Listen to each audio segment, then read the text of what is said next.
Egunon, gaur eguraldi preskoa egin, 7. eguna, martxan jartzea goaz.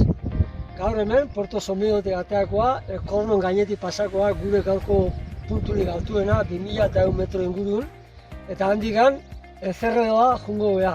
Maratoia izangoa gutxi gora bera, eta ea lasai eguna jotezagun.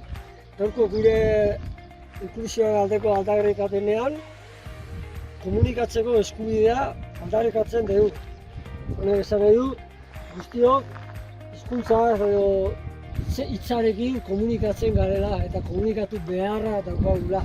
Baina badira pertsona batzuk hitza ulertzen ez dutenak eta hizkuntzaz edo piktogramas edo begien seinalez komunikatzeko behar dutenak. Eta, bueno, ze esango izu banik ez, azkenin jende honek hizkuntza ez den ulertzen, beste adaptazio batzuk behar dituela. Zuek pentsatu, egunerokotasunean, guk euskara edo ulertzen deunez, Txinaraz edo Japoniar batzuekin egunero komunikatu beharra izango badenuko ez, ez genuke ezer ulertuko.